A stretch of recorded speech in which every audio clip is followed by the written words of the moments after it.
Hi, everybody. Welcome to the next episode of the Diamond Effect podcast. And I'm so excited because it's a very special episode. First of all, we're filming it in a professional studio, not in my office, at home. It's Whim Media Studio in Oshawa. And I have an amazing special guest with me, Alex. Welcome, welcome. And before we go into the interview, if Alex, you could introduce yourself to everybody. Firstly, thank you so much for having me. I'm so grateful to be interviewed on your show. I'm Alex. I'm the owner and founder of Whitmedia Studios, a studio here in Oshawa. And yeah, I'm really excited to have him. I'm also the owner of Hustle Over Everything, an entrepreneurship podcast focused on sharing stories, tips, and culture in the entrepreneurship and culture space.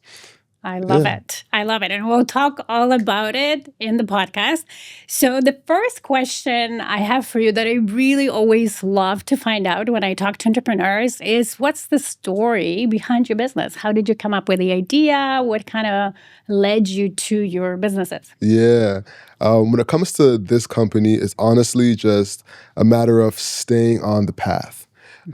When I was in, I think, college, I was interviewing people and staying on the path of entrepreneurship and the podcast. I just went from interviewing people to having my own blog to creating my own podcast, and then through the podcast having the studio come out of it, and it literally just blossomed one thing to another, like one step at a time. It wasn't a immediate thing of, I should launch a studio. Yeah. It was literally just an opportunity that presented itself, and I said, you know what, let's run with it.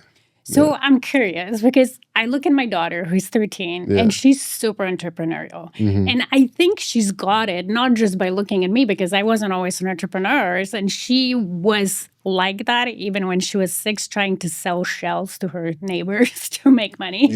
And, you know, I was a corporate leader at the time. So do you think you had a little bit of that as you were a child? Did you do like little side businesses before? I would love to know. 100%. It's funny you say that. That brought me right back to when I was a kid. So what I used to notice is that my aunts used to be stressed out and their shoulders would be up. And I always loved massages. So I would sell massages to my aunties. That's the best. And they paid you for it? And they paid me for it. God, they gave me a little toonie.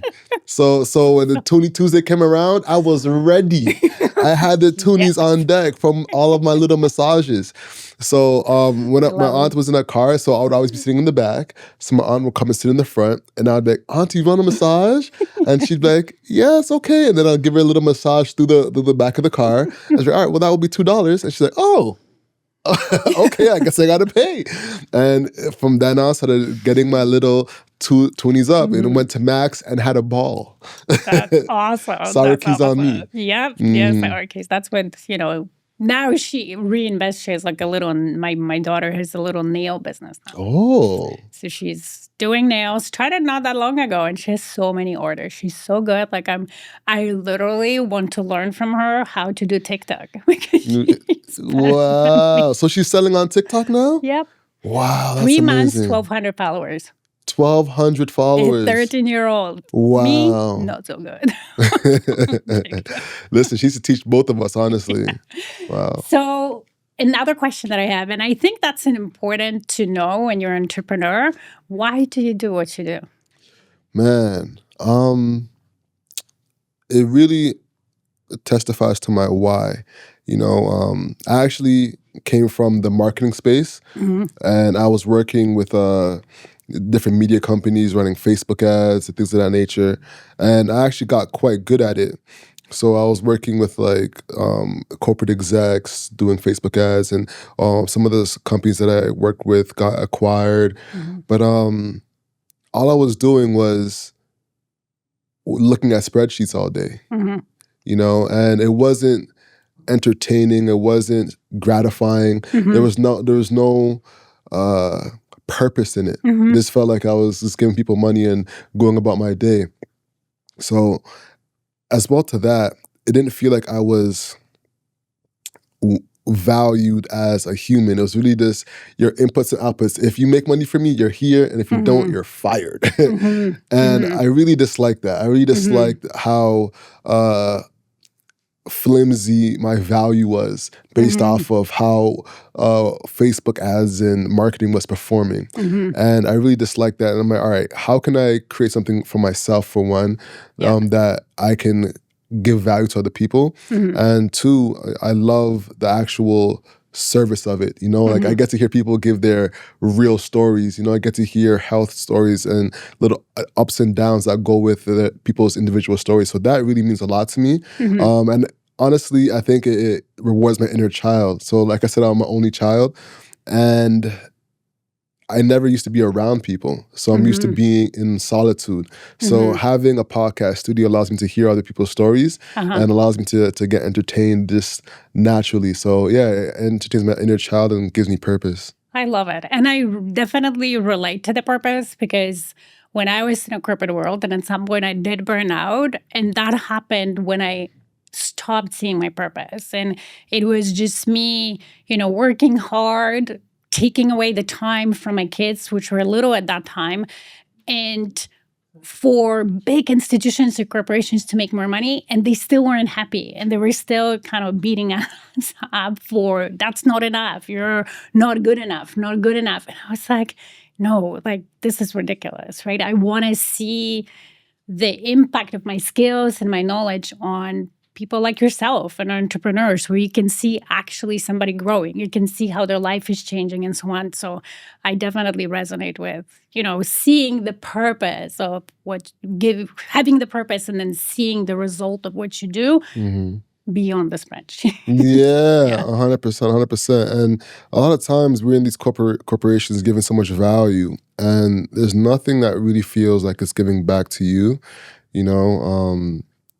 I remember I was just watching a TikTok of a girl say she was working at a company for 14 years. And I think it was at Amazon that she was working at. And Amazon had those massive layoffs. I think it was like 40,000 people. And then she just got let go at 4:30 in the morning. Oh, wow. That's just like that, and something like that is crazy to think about. After 14 years, you just get let go, and it's just, that's it. Yeah, no, I don't want that for myself. And I've been in a situation where you're working for a company day in and day out, and you're not really valued.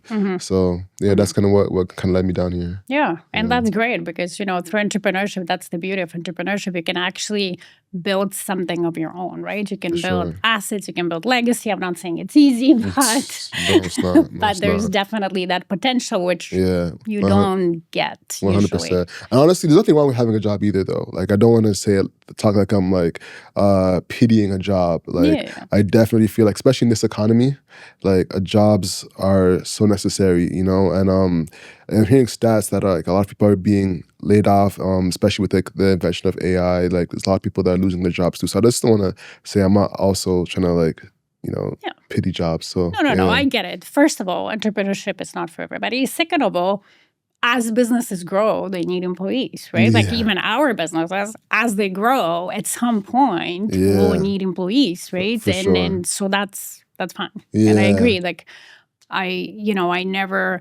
am grateful for the career ahead, because it allowed me to learn a lot of skills. Yeah. So it wasn't bad all the time. There was just a moment that got me rethink what I want to do going forward. That's it. Yeah. Okay, so next question for you. So how we met was through an entrepreneurial mentorship program. I love coaching, of course. This is what I do, but I also love mentoring and sort of giving back as much as I can. And through one of those programs, that's how we met. So I would love to ask you, how mentorship is helping you as an entrepreneur. Man, I think it's almost like therapy for your business, because no one's really as impartial, because there's people that are part of the team, there's people that are your family and friends. You don't really get to speak to people that are completely impartial to the business. So speaking to you and speaking to people that are literally outside of the circle, it kind of gives an ability to get an outside perspective of how the business functions, explaining it, seeing where there's holes or ways to elevate. That's been very helpful for me personally. And seeing where there's a lot of holes. That's been the big one. Like, oh, are you doing that with your taxes? Are you doing this with this? Are you doing that with that? That's been very helpful for sure. Yeah. So I think that's been like the biggest win from it. As well, there's been like systems and softwares that they give you to work through. So that's been helpful as well. Yeah, that's great. And definitely, I really believe we all have blind spots, right? The way we see the world. And in business, having those blind spots can actually hurt you, right? It can cost you a lot of money and effort. Sure. Yeah. So having that uncovered and fix it when it's not a big deal, rather than wait till it becomes a big problem. Yeah. It's always beneficial. Yeah. All right. So that's a great thing. I'll ask you, if you don't mind, a quick detour. How do you know when to detour to solve the problem versus saying, let's put it off till later? The problem? Yeah. Like, do you have a framework for like... To quickly tell you, you need to think about, okay, what are the first of all, what are the consequences if I don't solve it now? Right? If the consequences are really bad and immediate, you should probably solve it now. Yeah. If, let's say, there is a problem, but you're super busy, and if you pull the root cause, the fixing the root cause would take a lot of investment and time and so on, and you have a Band-Aid solution, you can sometimes, it makes sense to, okay, let's do the Band-Aid solution. So we go through the situation, but you have to come back and fix the root issue. And I've been in corporations where that never happened, where we're just like, Band-Aid solutions, but at some point it comes and bites you in the butt really big. So of course, ideal situation, find out the root cause and fix it as soon as you can. But it's not always doable in real life. So sometimes, okay, put the Band-Aid solution so you can finish whatever you're doing. You can keep going, but go back to it. And that's why I always talk about, CEO time and time for strategy and time to look back and say, okay, what are the things that are important? They're never urgent, that are important, that will help me grow my business, right? Because that Band-Aid solution, as the business keeps growing, it will blow, right? So I need certain foundations I need to fix. So that's the thing about balancing the short-term needs of the business to long-term needs of the business. So there's no, I can't say there's one perfect answer. Yeah. But it's really like a fine dance to find. It is. Yeah. That's an interesting answer. I appreciate that. Yeah. Welcome. Okay, so let's talk about your podcast because you have a great podcast. Thank you. You have a lot of followers, right? So tell me a little bit about it. So what did you do? How did you get the idea for it? And then I'll ask you some podcasting questions because I think you're an expert in it. Appreciate that. So Hustle Over Everything, my podcast, came up out of just the overall need for business solutions. So it's really started in Ryerson University in the SLC. We were literally thinking of what solutions need to be available for entrepreneurs, especially like young Black entrepreneurs. There was nothing. And we started creating a month before the pandemic. And literally the pandemic came across and all right, well, I guess we're doing it from home. And went through the pandemic interviewing entrepreneurs and started getting an audience. And through that, we ended up charting as top 20 business podcasts in Canada. Awesome. We had one breakthrough moment with David Mullings. Big shout out to David Mullings from Blue Mahole Capital. He liked one of our posts. So we created a post on Jamaica becoming the Singapore of the Caribbean. Because Singapore, I think, jumped ahead by generations in terms of their country's GDP and production because of their natural resources. So he had a clip on Jamaica doing the same thing because they have one of the deepest ports in the world. And we reposted that, and that did numbers, and that ended up with him coming on the show. Awesome. Yeah, and once that happened, Jamaica loved the episode. We became #1 business podcast in Jamaica for that moment. And that really helped us blossom. And he then connected us with somebody named Brunson, who now has one of the biggest podcasts in Europe, signed to Diary of a CEO, and he's great. Big shout out to Palsy Brunson as well. And he broke down working with 2 billionaires, working with Oprah and working with Enver Yücel. And that really broke the mold for the podcast. And honestly, to this day, he has one of the best stories of his journey from zero to Oprah. And yeah, I highly suggest anybody listen to the episode. That's Great amazing. episode. I will. I definitely will listen. Yeah. So that was like the journey of like from zero to building up the show. And from then on, we're like, wow, we have something, and started to keep continuously going. And from then on, we started working with different platforms, and yeah, that's what kind of led us to the podcast studio. And yeah, so it's been a wild ride for sure. But honestly, it's been great. So right now, I'm actually working on a podathon, which is releasing a podcast every single day for a month. Which is ambitious. Yeah, it's ambitious. It's challenging. Yeah. There's a lot of things that go right, a lot of things that go wrong. But yeah, we're building on top of it. So yeah, love it. So 2 questions about podcasts. So if somebody is just starting and they would love to have a podcast, what are some key considerations that they should think about? Okay. The key considerations I think about is who your viewer is and the journey you're going to take them throughout the episode. There's 2 kind of formats of a podcast: is how the listener is enjoying the podcast and the overall guiding force through the podcast. You're like the roller coaster. So you can't just focus on enjoying it. You have to focus on the structure that the journey each person is going through from one stage to the other. So whether you have segments, different formats, all those elements make a cohesive podcast. So considering that, I think, is the most crucial part of a podcast. So yeah, I think working on different segments to make sure that journey is great and not just starting and talking, you know? And with the roller coaster, they're usually based in something. This one is the drop. This one is the highest roller coaster. That's like the drop zone, or there's different elements to it, right? So I'd say make sure your niche makes sense. Speak authentically from it so you can really have a base that people believe in. That really is relevant for a good podcast. So ours is on business and entrepreneurship and culture.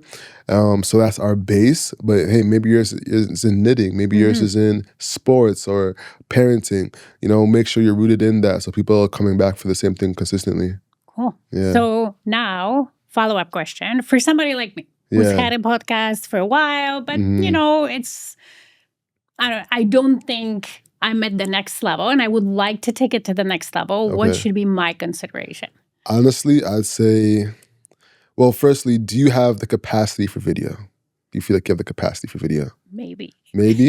All right. So what I would say, there's levels to it. Before going the full studio, I'd say go virtual video. Use a platform like Riverside and interview your guests virtually. Have a good desk setup so you can level up with a 4K webcam and a good lighting in the background. That's like an easy way to set up. And I'd say hire an editor. Those 2 things can monumentally change your channel. And an editor that's good with a platform like Riverside, they can create clips for you for socials so you can consistently have content going out. So I would say those are 2 ways to level up your content. First, go video. Secondly, go video like first, being on YouTube. YouTube is the easiest way to grow your podcast right now. I'd highly suggest that.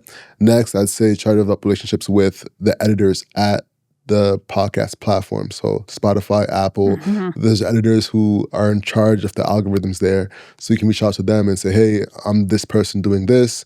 Would you like me to send some of my content to you to see if you can put it on some relevant channels? Because there's editors, playlists, and things like that for podcasts. So those are ways to get on bigger radars. So Yeah, I would say that. Lastly, people promote in platforms. So for example, you can promote your podcast in Spotify. Okay. You can promote it on secondary channels like Podmatch and there's a few platforms like Pocket Cast, for example.